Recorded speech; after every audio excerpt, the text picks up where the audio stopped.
आज का दिन तो क्रिश्चियंस के लिए बहुत बड़ा दिन होता है, गुड फ्राइडे। और वो एक ऐसा सीन सामने आता है कि जीसस क्रॉस लेके चल रहे हैं, उन पे कोड़े पड़ रहे हैं, कांटे का एक मुकुट पहनाया जा रहा है। कितना तकलीफ सह रहे हैं दूसरों के लिए, उनकी कोई गलती नहीं है, जीसस की कोई गलती नहीं है, लेकिन लोगों का कल्याण करने के लिए वो सब कुछ खुद पे ले लिए और बार बार एक ही प्रेयर कर रहे हैं। जो उनको कोड़े मार रहे हैं या जो उनको तकलीफ दे रहे हैं, बार बार जीसस का एक ही प्रेयर है, father please forgive them, father please forgive them. क्योंकि उनको नहीं मालूम कि वो क्या कर रहे हैं, कितना गलत कर रहे हैं, लेकिन प्लीज़ फॉरगिव देम। मैं सहन कर लूँगा ये, लेकिन उनको फॉरगिव कर दो। यहाँ ये समझ में आ रहा है कि जो बड़े संत हुए हैं, कोई ना कोई तरीके से लोगों का कल्याण उद्धार चाहते हैं और उनका और कोई मकसद नहीं होता है। कई संत तो बीमारियां लेते हैं अपने शिष्यों के, खुद पे ले लेते हैं और उनको मुक्त कर देते हैं। यहाँ जीसस सबके जो सिंस थे वो खुद पे ले रहे थे, हथौड़े खा के, क्राउन से, फिर क्रॉस पे क्रूसीफाई होके इतना तकलीफ सहे कि और सबकी लाइफ बहुत अच्छी हो जाए।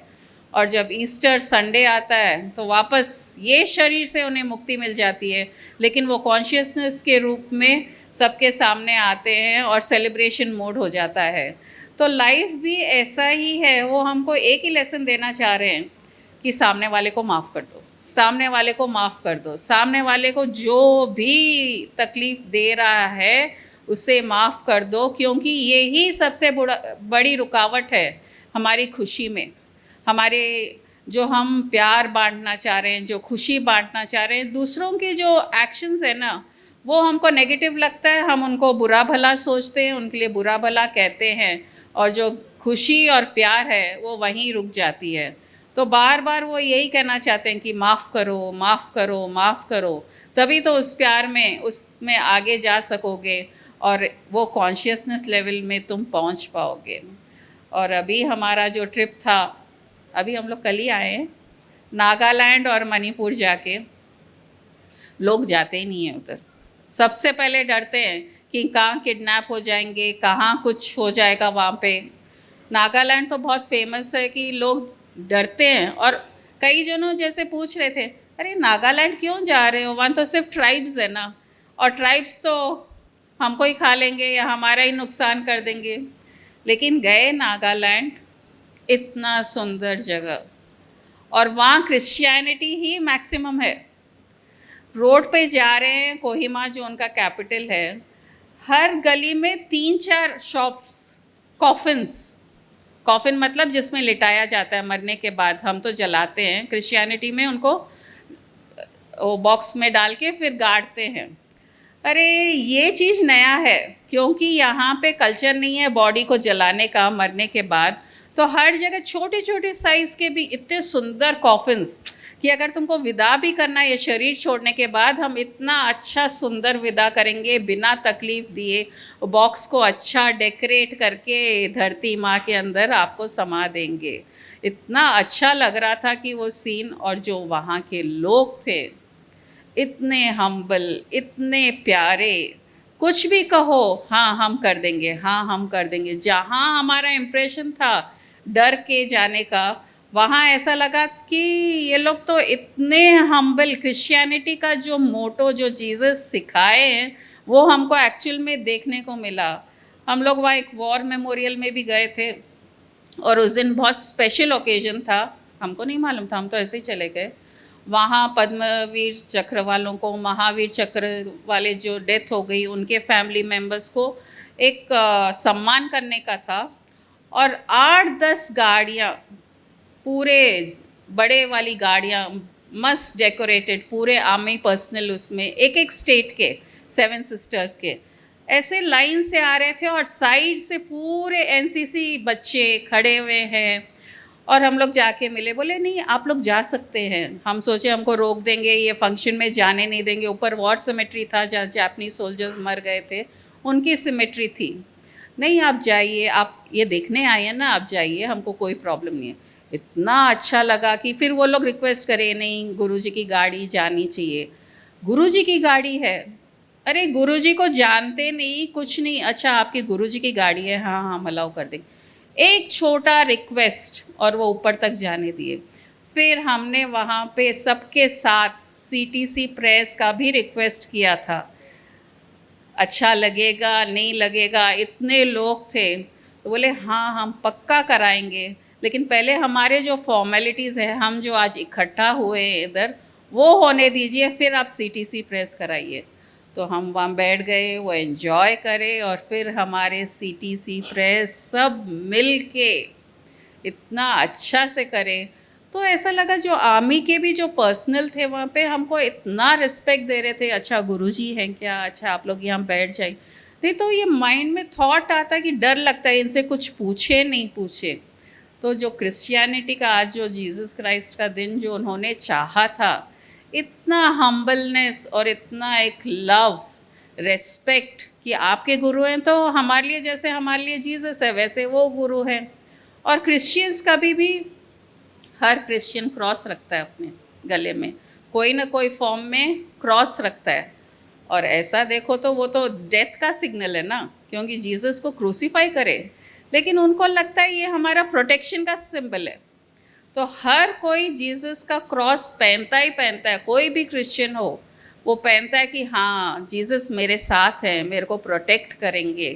तो ये जो भावना है प्रोटेक्शन की, सबको माफ़ कर देने की, तू मैं नहीं करने की, और आगे से आगे प्यार बांटने की, ये जीसस क्राइस्ट ने बहुत अच्छे तरीके से समझाया। और अभी जो हमारा ट्रिप था नागालैंड में, वहाँ तो हमको एक्चुअल प्रैक्टिकल एक्सपीरियंस हो गया इन लोग का। फिर हम गए थे गवर्नर से मिलने वहाँ पे, वो भी तमिलनाडु के थे। गवर्नर इतने सिंपल रहेंगे वो भी हमने नहीं सोचा था, इतनी सिंप्लिसिटी। हम 10 जने को अलाउड था, हम 20 जने गए थे तो 10 को ही अलाउ किए। प्रोटोकॉल्स है, आप अंदर नहीं जा सकते। बार बार हम रिक्वेस्ट कर रहे कि अब 10 को ख़राब लगेगा, हम 10 अंदर जा रहे हैं, हमारा मन भी नहीं मान रहा, लेकिन प्रोटोकॉल है तो नहीं जाने देंगे। तो 10 को अलाउ कर दिए। हम लोग फ़ोटोज़ खिंचाए, प्रेयर्स करे, गुरुजी क्या करते हैं, क्या सिखाते हैं, क्या कैसा है। वो भी स्पिरिचुअल गवर्नर, वो स्टोरी सुनाए हमको, वो जो राजा का अंगूठा कट जाता है, फिर शिकार पे जाता है तो उसका मंत्री बोलता है कि अच्छा ही हो रहा है, तो बोलते हैं अच्छा क्या हो गया, मेरा तो अंगूठा कट गया। तब बाद में मालूम पड़ा कि ये तो अच्छा हुआ मैं बच गया। तो बोले तुम्हारे लिए क्यों, बोले कि अच्छा हुआ मैं बोला तुम नहीं आना मेरे साथ, तुम ऐसे बार बार कहते हो। बोले मैं नहीं गया, नहीं तो मेरे को पकड़ के मेरी जान जाती थी। तो वो स्टोरी बोले तो अच्छा लगा कि देखो इनके भी थॉट में इनका भी यही प्रैक्टिस है स्पिरिचुअलिटी का। फिर हम लोग उनसे खुद से रिक्वेस्ट किए पर्सनली कि देखो हमारे 10 लोग और बाहर हैं, वो लोग भी आना चाहिए, ठीक है बुला लीजिए। उनके सिक्योरिटी वाले ऊपर नीचे हो रहे थे, उनको ख़राब लग रहा था, लेकिन अब जब गवर्नर का आदेश आ गया तो वो लोग आ गए, फ़ोटोज़ भी खिंचाए हम। तो एक बहुत अच्छा फील आया जब हम नागालैंड गए थे। और वहाँ से फिर हम मणिपुर गए थे, इम्फाल। वहाँ भी एक अलग एटमॉस्फेयर है और जैन कम्युनिटी बहुत ज़्यादा है। और एक्चुअली ये दोनों जगह हम, वो अनिल और बबीता जैन हैं, उनके रिलेटिव्स हैं, उनके कारण हम हिम्मत करके वहाँ पहुँच गए। वहाँ पे एक नेशनल पार्क है, आइलैंड है, फ्लोटिंग आइलैंड। ये एक नज़ारा शायद और कहीं नहीं है। देखने में ऐसा लगता है कि धरती है, किलोमीटर्स एंड किलोमीटर्स धरती, इतने हाइट के घास हैं लंबे लंबे कि पूरी धरती लगती है। तो हमारा जो गाइड था वहाँ, वो बोलता है ये धरती घट वाली नहीं है, ऐसी धरती नहीं है, नीचे पानी है। अरे इतनी दूर तक और इतने बड़े बड़े, क्योंकि पानी में तो कोई भी चीज़ डूब जाती है। बोला नहीं, ये पानी है नीचे और ये उसके ऊपर है, और ये यहाँ का ही अजूबा है और कहीं नहीं है। तो बोले अच्छा, बोले आपको एक्सपीरियंस करना है क्या, ये कैसा है। चलो भाई, उसके बीच में वो आइलैंड के बीच में छोटा सा रास्ता है, बोट से लेके जाते हैं, थोड़ी दूरी ले जाते हैं। तो बिठाया हमको। अरे ये तो नॉर्मली दिख रहा है, जैसे दल लेक में जाते हैं वैसा ही है, कुछ नहीं है, ज़मीन ही है ना। बोले ठहरो मैं दिखाता हूँ क्या है। तो उनका जो एक बोट वाला था वो उतरा, और जैसे वो चल रहा है, हम जैसे चल रहे हैं नॉर्मल वैसा नहीं चल पा रहा है। ट्रैम्पोलिन पे कैसे चलते हैं अपन, एक पाँव अंदर, एक पाँव नीचे, एक पाँव ऊपर, फिर धीरे से पानी भी आ जा रहा, वो घास के ऊपर पानी भी आ जा रहा, तब समझ में आया अरे कितना पानी है। लेकिन जब दूर से हम देख रहे थे हमको वो फील नहीं आ रहा था। वो बार बार बोल रहा था आइए आप भी एक्सपीरियंस कीजिए। एक जना उतरा, 2 जने उतरे, फिर हम लोग भी उतरे, तो वो एक्सपीरियंस तो आउट ऑफ द वर्ल्ड था। तो ऐसा लगा जब गाइड बुला रहा है और बता रहा है कि स्पिरिचुअलिटी भी ऐसी है। हमको लगता है अरे स्पिरिचुअलिटी क्या है, कुछ नहीं है ना, ये सब के लिए नहीं है। अरे आके तो देखो, समझो इसको कैसा है, इतनी मस्ती वाली है। जब तक आप उतरोगे नहीं, उसमें एक्सपीरियंस नहीं करोगे, सुनते रहोगे, तो कुछ नहीं पा सकोगे। जब उसमें उतरे, पूरा कीचड़ भी था, पूरा कीचड़ लग रहा था, तो बोला शूज़ भी खोल दो। अरे शूज़ क्यों खुला रहे, बोले आपके शूज़ खराब हो जाएंगे। तो यहाँ वो भी ज्ञान मिला कि गुरु हर चीज़ का ध्यान रखता है कि दुनिया में हो तो तुम ये करते रहो, लेकिन जब स्पिरिचुअलिटी में आओ, फ्री होके आओ, मस्त होके आओ, तभी उसको एंजॉय कर सकते हो। तो ऐसे अलग अलग जगह हमको एक अलग आउटलुक कि स्पिरिचुअलिटी बहुत एक अलग चीज़ है जो लोगों को नहीं समझने आएगी। जैसे ये फ्लोटिंग आइलैंड थे, जब तक उसको एक्सपीरियंस नहीं करो तब लगता है अरे ये मज़ा तो एकदम अजूबा है। और वो गाइड तो मस्त था। वहाँ का एक और चीज़ रिवील किया वो कि हमारे पहले साइन लैंग्वेज होता था, अब तो फ़ोन्स आ गए।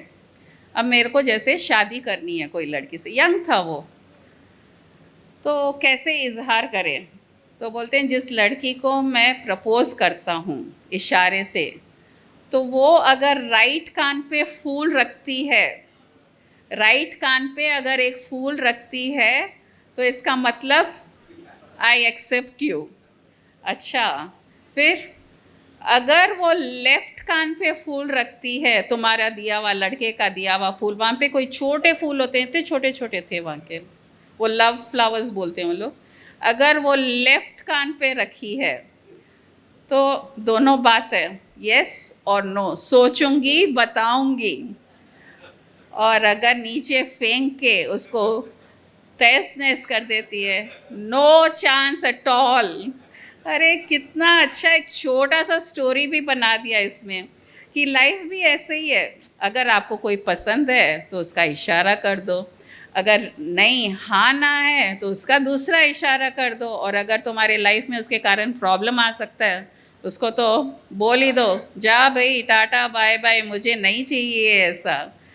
तो ये क्रिश्चियनिटी का जो हमको एक्सपीरियंस हुआ, फिर इम्फाल में कल्चरल प्रोग्राम भी देखे, वहाँ का लोकल मणिपुरी, बार बार वहाँ जो अरेंज किए उनको हम बोल रहे हैं नहीं हमको नहीं देखना, हमको ऋषिकेश में बहुत बुरा एक्सपीरियंस होया हुआ है, हमको तो कल्चरल प्रोग्राम नहीं देखना है।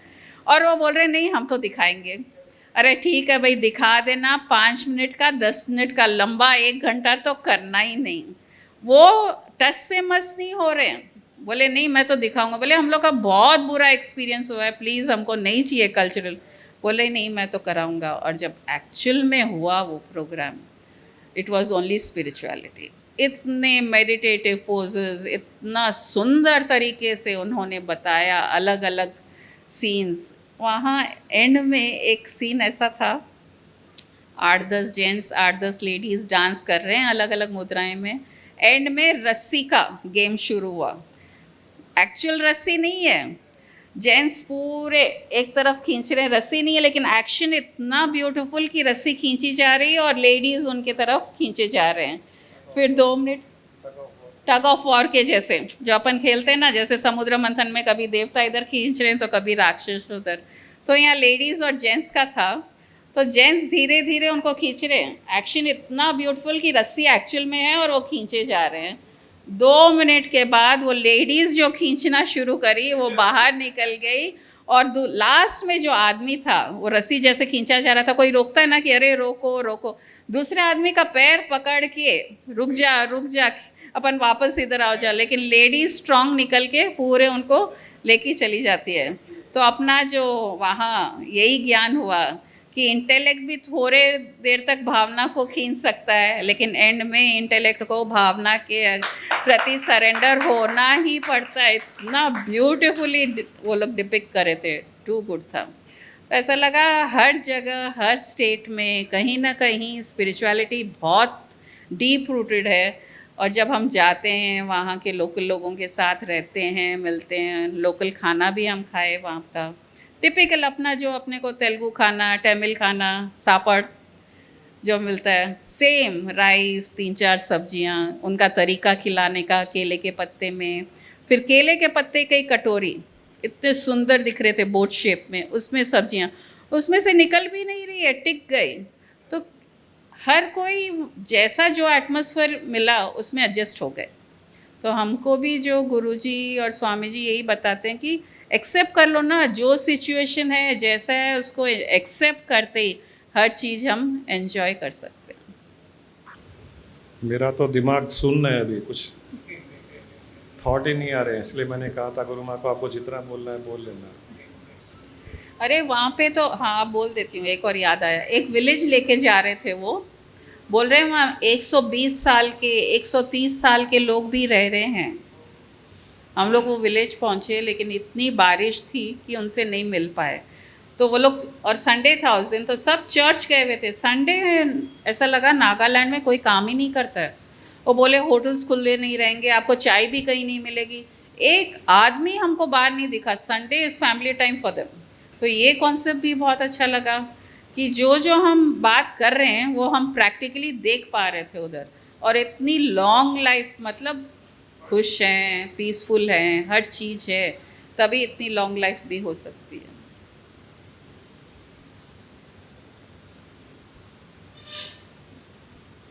आप लोगों को भी लग रहा होगा कि इतना अच्छा डिस्क्रिप्शन गुरु माँ ने दिया है, तो आप लोग शायद हमारे साथ में ही थे, लेकिन ऐसे लगा कि आप सबको ले जाना है वहाँ एक बार। ये खाली एक एक्सप्लोरेटरी ट्रिप था हमारा। क्या है, जब दूल्हे की शादी होती है तो पहले कुछ लोग जाते हैं, देखते हैं, फिर बारात के साथ में जाया जाता है वहाँ पर कि सबके सूटेबल है या नहीं है। बहुत बहुत सुंदर जगह है नागालैंड, सोचे नहीं थे कभी। शायद कोई गया है यहाँ से? कोई नहीं गया होगा, मुझे लगता नहीं कि कोई गया है। बहुत से कम लोग नॉर्थ ईस्ट स्टेट्स में गए हुए हैं। नॉर्थ ईस्ट में नागालैंड जनरली कोई सोच नहीं सकता है। हमने हिम्मत की, पहले तो हमको कई लोग बोले नॉर्थ नागालैंड जाओगे, नागालैंड मत जाना, वहाँ ऐसा है वैसा है। फिर वहाँ एक दो कोई कांटेक्ट थे, उनसे बातचीत की, वे भी बोले कुछ नहीं है यहाँ पर, क्या करोगे आकर के, कोई घूमने की जगह नहीं है, खाने के लिए कुछ नहीं मिलेगा, आप लोगों को कुछ नहीं मिलेगा, या तो पूरा खाना पैक करके लाइए या हम इंतज़ाम कर देते हैं। फिर भी हमने डिसाइड किया कि नहीं जाएंगे, मिल जाएगा, कुछ न कुछ तो मिल जाएगा, सब अच्छा होगा। मतलब जहाँ जिस जोन में अब इतने लोग यहाँ बैठे हैं कोई नहीं गया, या हम हमारे भी जितने भी कॉन्टैक्ट्स हैं कोई नहीं गए, उसमें से भी कोई नहीं गया। और वहाँ के लोग ही डराते हैं कि यहाँ का माहौल ऐसा है, सेफ नहीं है, खाने के लिए नहीं मिलेगा, प्रॉब्लम्स होगी। फिर भी थोड़ी हिम्मत की, चले गए। और जाने के बाद तो लगा कि स्वर्ग है, जन्नत है, और वहाँ के लोग इतने अच्छे हैं, हर चीज़, मौसम इतना अच्छा, लोग इतने अच्छे, खाने के लिए जो हमको चाहिए वो सब मिल रहा है वहाँ पर। तो यहाँ पर अगर हम इसी चीज़ को स्पिरिचुअलिटी के साथ में जोड़ें, अक्सर लोग 99% लोग यही कहते हैं स्पिरिचुअलिटी में मत जाना, वहाँ सेफ नहीं है, स्पिरिचुअलिटी सेफ नहीं है, किडनैप हो जाएंगे, वहाँ किडनैप हो जाओगे। गुरुज किडनैप कर लेते हैं, हिप्नोटाइज करते हैं, किडनैप करते हैं, मिसयूज़ करते हैं, एब्यूज़ करते हैं, पैसे ले लेंगे, गलत व्यवहार करेंगे, गलत कार्य करेंगे, क्योंकि हो रहा है ऐसे। तो लोगों की इमेज वो बनी हुई है। लेकिन जो हिम्मत कर लेता है पूर्णांदियों के जैसे, वो तो फिर स्वर्ग का आनंद लेता है, जैसे हमने स्वर्ग का आनंद लिया नागालैंड में।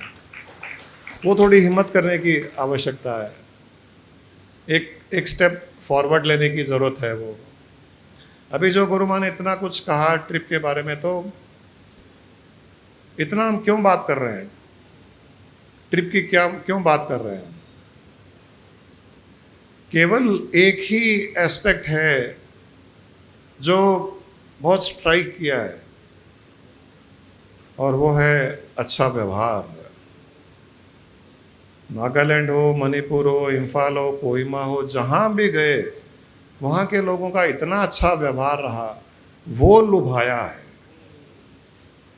बाकी सब ठीक है, कई हिल स्टेशंस पे सेम सीनरी है। अभी हम ऊटी चले जाइए, हम और कोई शिमला चले जाएं, कहीं भी चले जाइए, सीनरी वही मिलेगी, अच्छी भी मिल सकती है। लेकिन जो व्यवहार स्ट्राइक किया है, वो हमें उस ट्रिप के बारे में कुछ शेयर कराने के लिए इच्छा कर रही है कि हम शेयर करें कि वहाँ क्या था। जीवन में भी जो किसी को भी स्ट्राइक करता है, न कोई बड़ा मकान लुभाता है, न बड़ी गाड़ी लुभाती है, क्योंकि बड़े पहाड़ तो शिमला में भी है, कश्मीर में भी है, ऊटी में भी है, यहाँ कोहिमा में भी हम गए थे, तो सब बड़े बड़े पहाड़ एक जैसे ही हैं पहाड़। तो बड़े मकान भी कई जगह मिल जाएंगे, बड़ी गाड़ियाँ मिल जाएगी, पैसे वाले मिल जाएंगे, लेकिन लुभाएगा क्या? एक और पॉइंट जो शेयर करना भूल गई और जो बहुत इम्पोर्टेंट था, वहाँ लेडीज़ को बहुत इम्पोर्टेंस दिया जाता है।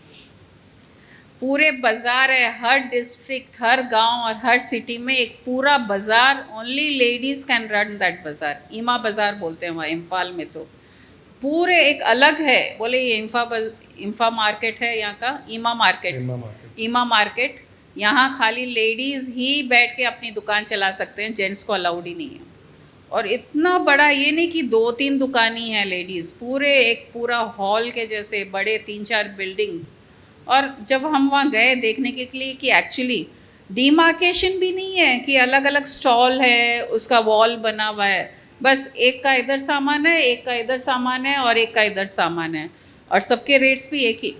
हम लोग पूछे बार्गेन भी होगा, बोले हाँ थोड़ा बहुत होगा, लेकिन आपस में लेडीज़ भी, नहीं तो टांग खींचने की इच्छा होती है, एक लेडी आगे तो एक दूसरी पीछे, सबका रेट एक ही, सामान भी एक जैसा, और आराम से बैठ के मस्ती में बैठे हुए थे सब। बहुत अच्छा लगा ये फील वहाँ का।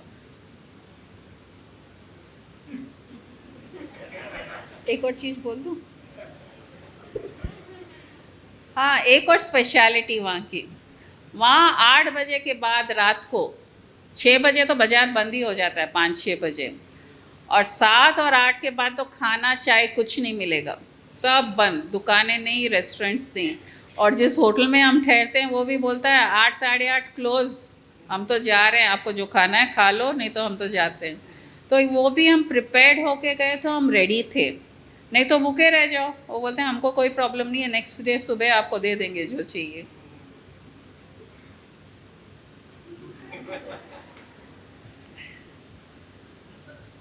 कुछ भी करना हो वाइफ से परमिशन लेके करना अच्छा रहता है। जीवन में सुख शांति का ये बहुत बड़ा रहस्य है, हम तो फॉलो करते हैं। कितने बार रोके, अपने को तो गुस्सा नहीं आया, इरिटेट नहीं हुए, जब बोल रहे हैं बात करो, बात कर रहे हैं, बात करने के बीच में फिर रोक रहे हैं, रुक जाओ। जो इंसान पत्नी के कहे के अनुसार जीवन जीता है, वो सुख शांति, वैभव, प्रसन्नता और एनलाइटनमेंट को जीता है। क्या करता धरता तो शक्ति है, शिव में क्या नहीं जानी है। और अंत में तो शिव शक्ति के खेल में देखा गया था कि शिव को नीचे लेटना पड़ता है और शक्ति उनके छाती के ऊपर पाँव रख के खड़ी है। ये शिव शक्ति का भी ये रियलिटी यही है। तो ज़्यादा अपने दिखाएंगे, अहंकार करेंगे, तो एक न एक दिन तो धरती पे लेटना पड़ेगा और शक्ति खड़ी हो जाएगी। उसके पहले ही शक्ति के सहयोग, अलाइनमेंट के साथ में ज़िंदगी जिए, खुश रहोगे। जो भी बात हो रही थी कि व्यवहार की, ये बहुत इम्पॉर्टेंट है।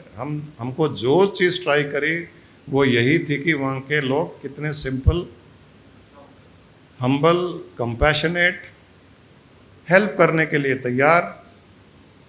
किसी के चेहरे पे ऐसे कोई हम एलियंस है, क्योंकि वहाँ के लोग डिफरेंट दिखाई देते हैं, अलग ही हम दिखते डिफरेंट दिखाई देते हैं। ऐसे नहीं कि हम कोई फॉरेनर्स है, वो बहुत वेलकमिंग थे, बहुत वेलकमिंग थे। तो वो कितना स्ट्राइक किया। छोटी सी चीज़ है बट बहुत मायने रखती है लाइफ में। कितने भी बड़े आदमी हो जाओ, कितना भी कुछ उसके पास में हो, अगर व्यवहार अच्छा नहीं है तो लोग, हो सकता है कि उनके सामने, उन बड़े लोगों के सामने एक रेस्पेक्ट दिखाने की कोशिश करते हैं, लेकिन वो एक्चुअली रेस्पेक्ट नहीं है। वो रिगार्ड करेंगे, पैसे वाले को रिगार्ड करेंगे, पोस्ट वाले को रिगार्ड करेंगे। जैसे हम जो नागालैंड के गवर्नर से मिले थे, रिगार्ड और रेस्पेक्ट में बहुत अंतर है। हम गवर्नर से मिले, प्रेसिडेंट ऑफ इंडिया से मिले, हम रिगार्ड करते हैं उनके पोस्ट को। हमारे एक मन में रिगार्ड था कि वो हाई पोजीशन पर है, कोई हमसे बड़ा उम्र वाला है, कोई सक्सेसफुल है, कोई अच्छी पोजीशन में, तो हम उसका रिगार्ड कर सकते हैं because of that position. Respect अंदर से आती है। रिगार्ड और रेस्पेक्ट में बहुत बड़ा अंतर है। घर के बड़े लोग होते हैं उम्र में, उनका व्यवहार अच्छा न भी होने पर उनके बच्चे बहुएं उनका रिगार्ड कर सकती है, उनका रिगार्ड कर सकती है बिकॉज वो घर के बड़े हैं, उम्र के हैं। कई लोग इस रिगार्ड को रेस्पेक्ट समझ करके अपना व्यवहार और गलत कर लेते हैं, डोमिनेटिंग हो जाते हैं। रिगार्ड ऑटोमेटिक आता है because of age, because of position, because of status. आज कोई सेलिब्रिटी है, आज हमारे सामने कोई अल्लू अर्जुन आ जाए या अमिताभ बच्चन आ जाए या कोई भी एक सेलिब्रिटी आ जाए, गवर्नमेंट की पोजीशन में हाई पोस्ट वाला आ जाए या पुलिस कमिश्नर आ जाए, हम उसको रिगार्ड करेंगे। Regard comes automatically because of position, status, celebrity status आदि आदि। बट रेस्पेक्ट हर किसी को अर्न करनी पड़ती है। घर का बड़ा हो, प्रेसिडेंट ऑफ इंडिया हो, गवर्नर हो, कोई सेलिब्रिटी हो, कोई भी हो, रेस्पेक्ट आपको अर्न करनी पड़ती है। रिगार्ड ऑटोमेटिक आता है, बहुत अंतर है। रिगार्ड को रेस्पेक्ट मत समझिए कभी भी। रेस्पेक्ट अर्न करने की चीज़ है, और जितना अर्न करोगे उतना आनंद आएगा। रिगार्ड स्वतः ही ऑटोमेटिकली मिलेगा, रेस्पेक्ट अर्न करने से मिलेगा। ये जो गवर्नर से मिले, हम नागालैंड के गवर्नर से, हम जब मिलने गए तो हमारे मन में एक रिगार्ड था कि गवर्नर से मिलने जा रहे हैं। जब उनके साथ बैठे और जो बातें हुई, वो तमिलियन है, स्पिरिचुअल है। गुरुजी आप क्या करते हैं? गुरुजी हिंदी भी बात कर रहे थे हमसे, समझने की कोशिश कर रहे हैं। हम मेडिटेशन करते हैं, हम एनलाइटनमेंट स्प्रेड करते हैं, तो बार बार ऐसे हाथ जोड़ रहे थे। एक गवर्नर ऐसे हम लोगों के सामने हाथ जोड़ रहा था, तो एक रिस्पेक्ट अंदर से डेवलप हुई। हमारे लिए नाश्ता मंगवाए गवर्नर, चाय मंगवाई, एक रेस्पेक्ट क्रिएट हो गई। फिर जैसे गुरु माँ ने कहा कि 10 लोग बाहर वेट कर रहे थे हमारे ग्रुप के, जो पहले नहीं आ सके। हमने रिक्वेस्ट किया कि वो लोग भी आपसे मिलना चाहते हैं, हाँ बुला लो उनको। उनके सिक्योरिटी वाले ना कर रहे हैं, बोले हमारा प्रोटोकॉल नहीं है। वो बोल रहे हैं कि बुलवा लो। 10 लोगों को अलाउ किया गया था पहले, तो 20 आ गए। फिर वहाँ पर बेंगलोर के एक सुनील केडिया है, उनका बर्थडे था 50th उस दिन। हमने उनको रिक्वेस्ट किया कि इनका बर्थडे आप विश कीजिए। उन्होंने शॉल मंगवाई, शॉल उड़ाई, सबके साथ में फ़ोटो की। ये है रेस्पेक्ट अर्न करना। ये रिगार्ड वाली चीज़ नहीं है, ये रिगार्ड के बाद में रेस्पेक्ट अर्न करना। छोटे छोटे जेस्चर्स हैं, छोटी छोटी क्रियाएं हैं जो मन में किसी के लिए भी एक रेस्पेक्ट क्रिएट कर सकता है। हमें जीवन में रेस्पेक्ट अर्न करना आना चाहिए। रिगार्ड सब स्वतः ही मिलेगा, हम जैसे हैं उसका जो भी रिगार्ड होगा वो मिलेगा, बट रेस्पेक्ट अंदर से कोई नहीं देगा, ज़बरदस्ती कोई नहीं देगा, आपको अर्न करना पड़ेगा। हम जब इतनी बातें कर रहे हैं, और ऐसा ही प्रेसिडेंट ऑफ इंडिया के साथ भी हुआ, वो इतनी हम्बल लेडी, ऐसे मैं तो बोलता हूँ कि एकदम नॉर्मल हाउसवाइफ के जैसे है। प्रेसिडेंट ऑफ इंडिया, एक इतनी बड़ी कंट्री की प्रेसिडेंट, आप आ जाइए, यहाँ खड़े हो जाइए, यहाँ खड़े हो जाइए, वो आदमी को बुला करके टेबल हटाओ, फोटो में ये खड़े नहीं हो पाएंगे, टेबल हटाओ, आप यहाँ खड़े हो जाइए टेबल के जगह में। कौन करता है? प्रेसिडेंट। किसी प्रेसिडेंट को ऐसे कभी सोचा नहीं कि इतने कोई हम्बल हो सकते हैं क्या, इतने डाउन टू अर्थ। बहुत रिगार्ड था कि हम प्रेसिडेंट से मिलने जा रहे हैं। मिल के आने के बाद में थाउजेंड्स ऑफ टाइम्स रेस्पेक्ट मन में उत्पन्न हुआ उनके लिए। इतना रेस्पेक्ट आज भी याद करते हैं, रेस्पेक्ट आता है मन में, रिगार्ड नहीं, रेस्पेक्ट आता है। गवर्नर से मिले, रेस्पेक्ट आता है। हमारा जीवन ऐसा होना चाहिए। और जहाँ भी गए, जैसे नागालैंड के जो उनके स्टाफ थे गवर्नर के, बाहर खड़े थे। हम लोग इम्फाल गए तो ऑलरेडी वो गवर्नर वहाँ 3-4 साल रह गए हैं ऑलरेडी। बोले ही सो गुड, ही सो गुड। तो कितना एक अच्छा पिक्चर बनाए हैं वो खुद के लिए कि सब एक ही बात बोल रहे हैं, ही सो गुड। वहाँ के लोग, उनके स्टाफ, हर सब। कोई गवर्नर की बहुत तारीफ कर रहे थे। कौवे में और हंस में अंतर क्या है? दोनों पक्षी हैं। कहा गया है कि कौवा काकी धन हरे, कौवा काकी धन हरे, कोयल काको दे। काग काकी धन हरे, कोयल काको दे।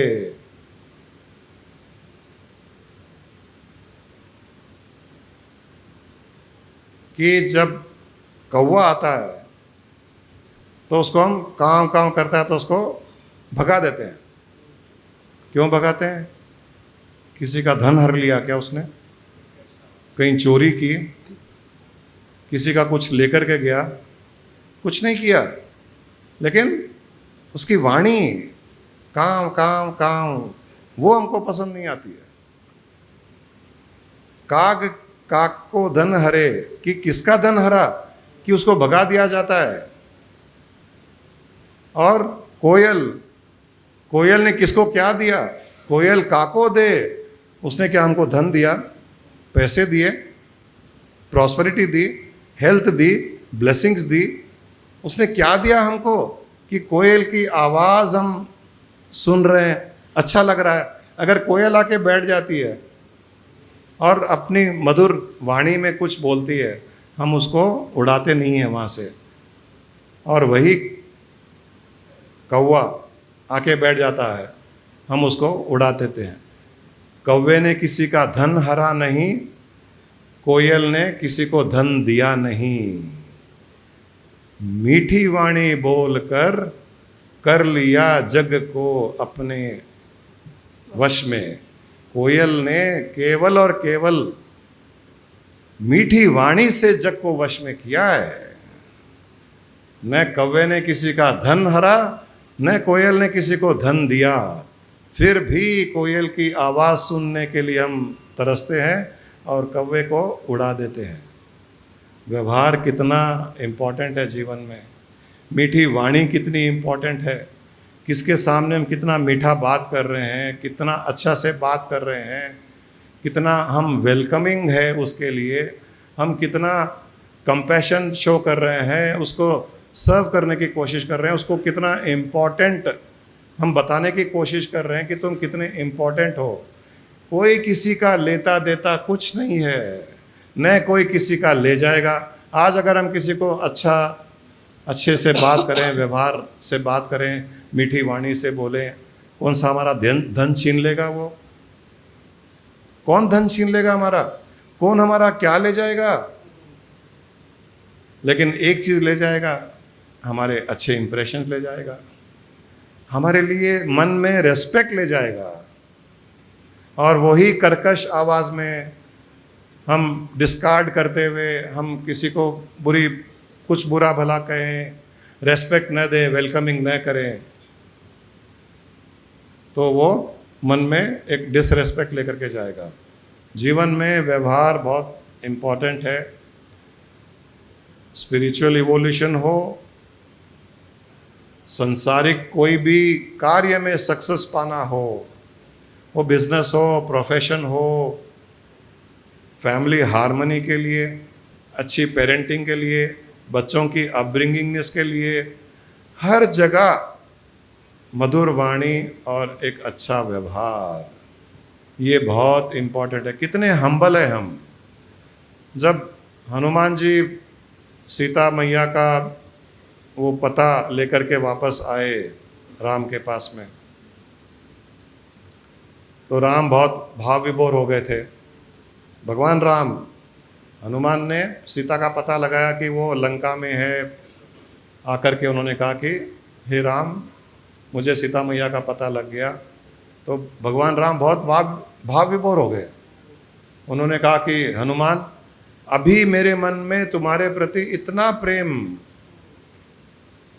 मैं इतना तुम्हारे लिए इतना मेरे मन में इतना प्रेम है कि संसार में देवी देवता ऋषि मुनि और जितने भी शरीरधारी है, उन सब से अधिक प्रेम अभी मेरे मन में जाग रहा है कि तुमने इतना बड़ा कार्य किया कि सीता का पता बताया।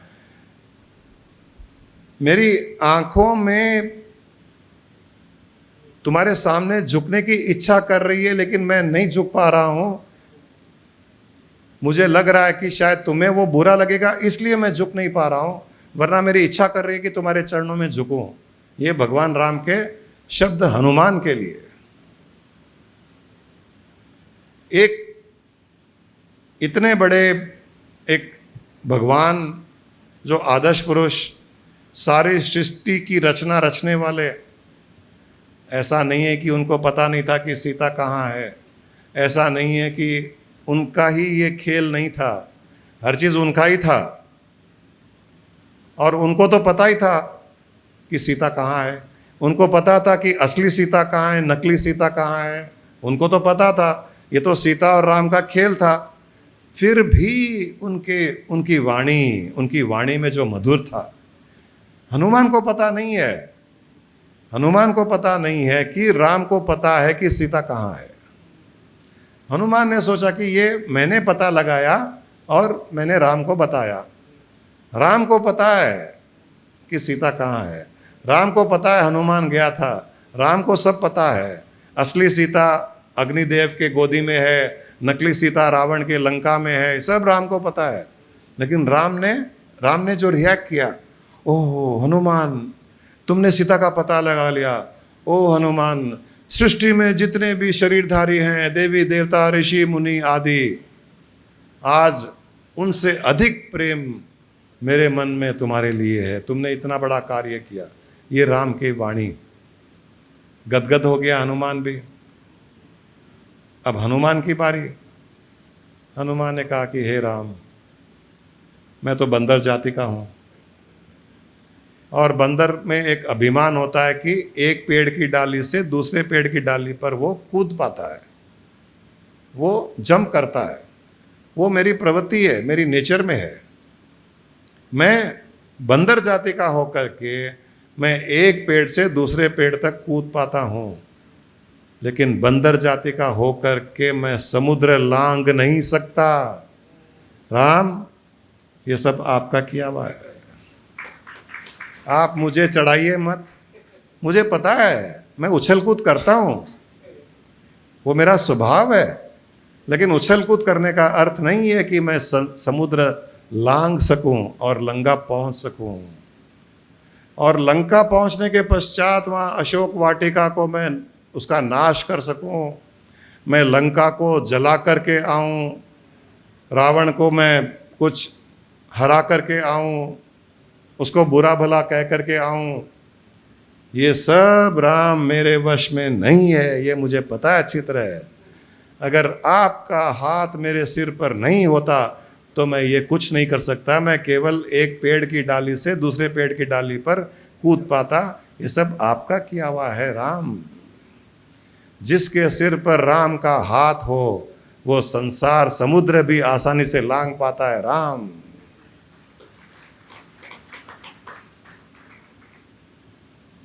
जिस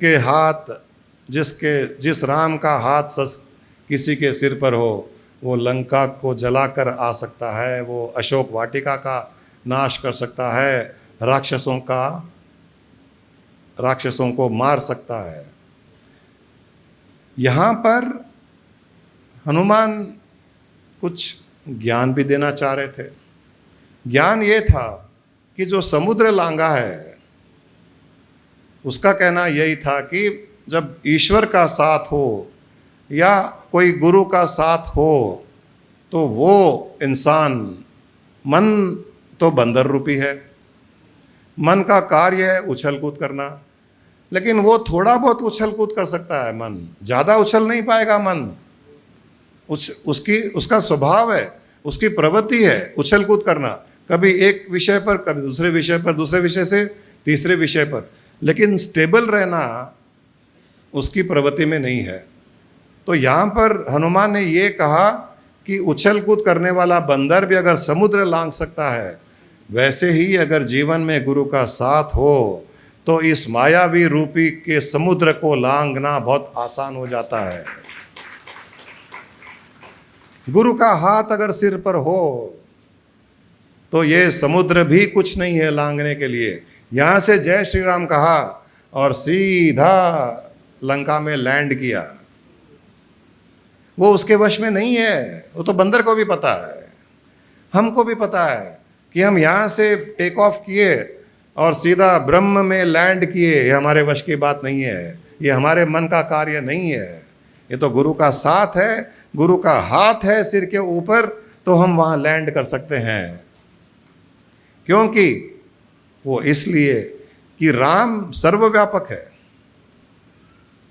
राम समुद्र के इस तरफ भी है और समुद्र के उस तरफ लंका में भी है। तो उस राम के लिए किसी को भी यहाँ से उठाकर वहाँ पर रखना या ले जाना या लैंड करना मुश्किल नहीं है।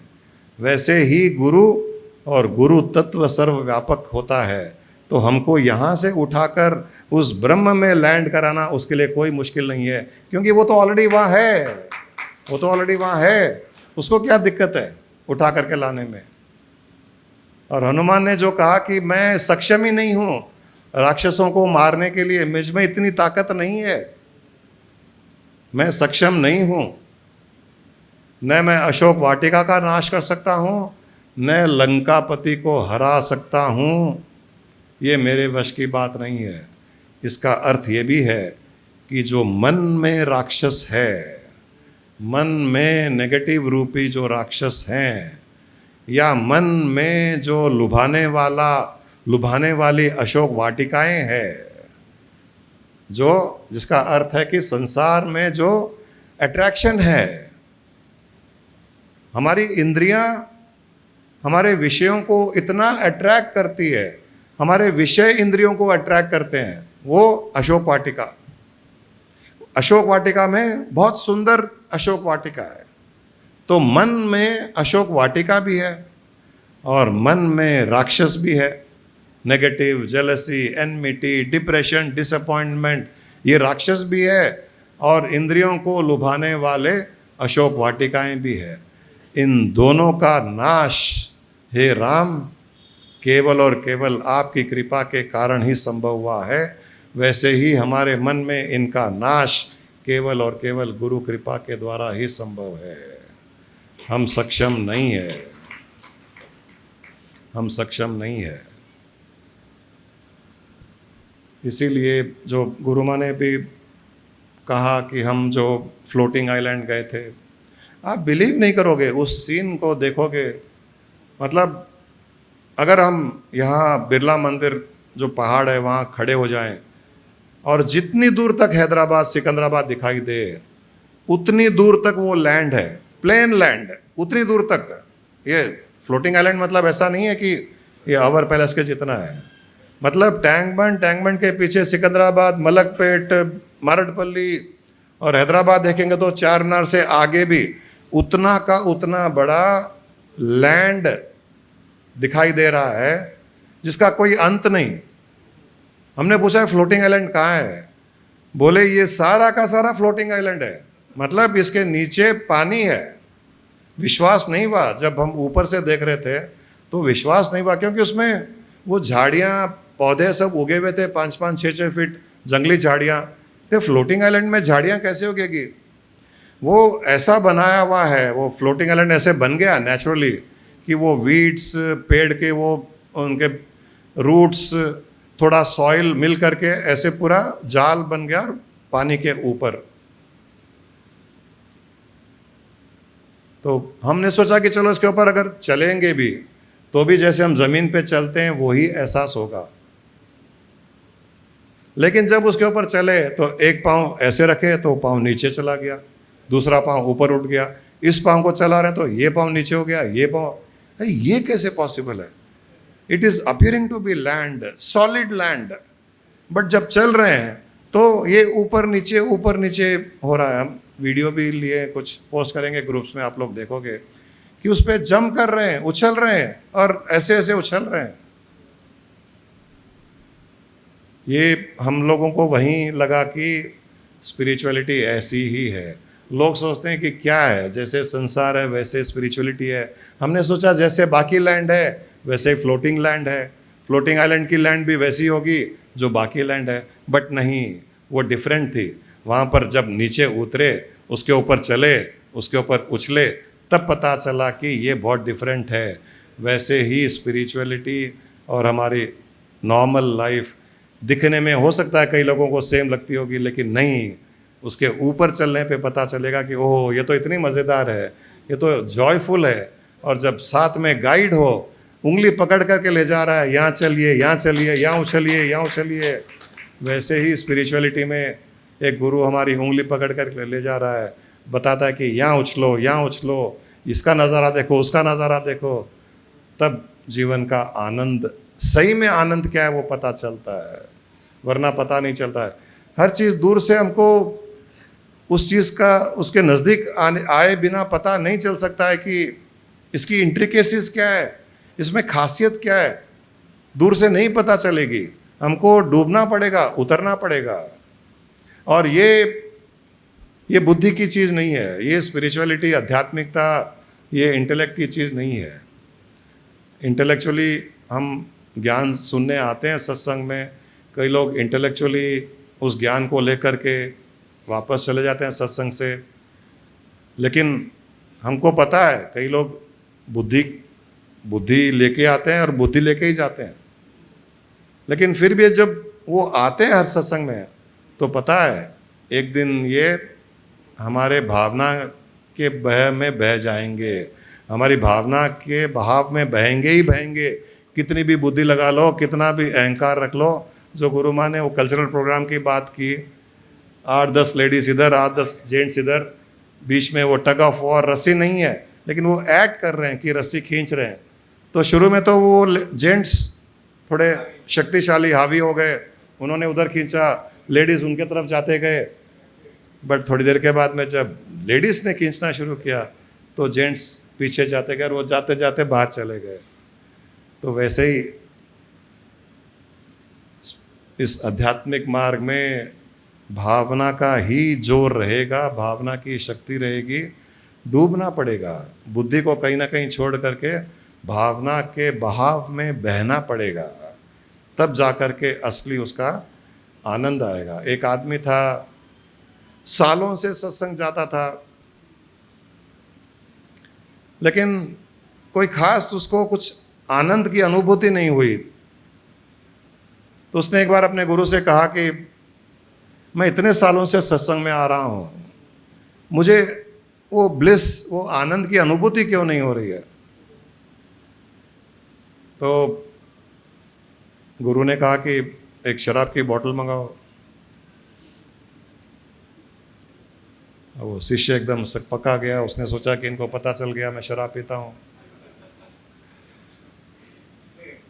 तो बोतल मंगाई गई। तो उसने, गुरु ने कहा कि इस शराब को मुंह में घूंट लो 2-3, बट अंदर उतारना नहीं, खाली मुंह में रखना और थूक देना। शराब मुंह में लो और थूक दो, मुंह में लो थूक दो। उसने वैसा ही किया, शराब की बोतल से मुंह में लिया, शराब थूक दिया, मुंह में लिया, शराब थूक दिया, पूरी बोतल खाली हो गई। तो गुरु ने पूछा कि नशा आया? बोले नहीं, नशा नहीं आया। बोले क्यों? बोले नशा कैसे आएगा, शराब तो नीचे उतारने से नशा आता है। तो कहा वैसे ही ज्ञान को नीचे उतारने से उसका नशा आएगा। पहले खाली बुद्धि में लेकर के बुद्धि से थूक दोगे, बुद्धि में लेकर के बुद्धि को थूक दोगे, बुद्धि में लेकर के बुद्धि को थूक दोगे, इससे नशा नहीं आएगा, उतारना पड़ेगा। शराब के जैसे ज्ञान को, आध्यात्मिकता को, ब्रह्म भाव को, प्रेम को, करुणा को नीचे उतारना पड़ेगा, तब जाके उसका आनंद आएगा। तो चलिए आज के इस सेशन को तो यहीं समाप्त करते हैं। बट जब भी हम सत्संग जाएं, जब किसी गुरु के पास में जाएं, जहाँ भी ऐसा एक मौका मिलता है, वहाँ पर इंटेलेक्ट को, बुद्धि को इतना यूज़ न करें। वहाँ पर जो बताया जा रहा है बस उसको फील करने की कोशिश करें। फील करेंगे तो उसका आनंद अलग ही आएगा। और बुद्धि तक, इंटेलेक्ट तक रोक लेंगे तो एज ए इंफॉर्मेशन हो जाएगी, जानकारी हो जाएगी, बाहर जा कर के डिस्कशन, आर्ग्यूमेंट के लिए यूज़ होगा, लेकिन उसकी मस्ती नहीं आएगी। तो ये भी एक मैखाना ही है। और मैखाने में जा कर के कोई खाली शराब की बोतल देखेगा, मुंह में लेकर के थूक देगा, तो और मैखाने में जाता ही क्यों है फिर? मैखाने में तो जाता है शराब पीने के लिए। तो सत्संग रूपी मैखाने में जाना है ज्ञान के अमृत को पीने के लिए और नीचे उतार करके मस्ती में रहने के लिए।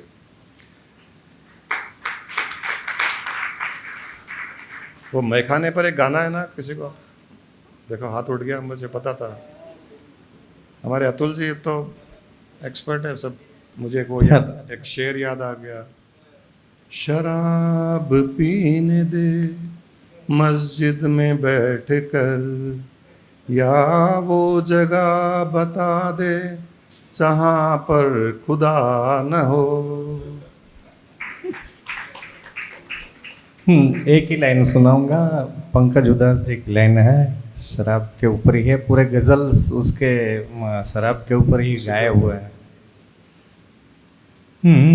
कभी कभी तेरा मैं खाना याद आए बहुत, कभी कभी तेरा मैं खाना याद आए बहुत, एक बूंद भी ना पी और लड़खड़ाए बहुत, कभी कभी तेरा मैं खाना याद आए बहुत, एक बूंद भी ना पी और लड़खड़ाए बहुत, कभी कभी तेरा मैं खाना याद आए बहुत। Very nice.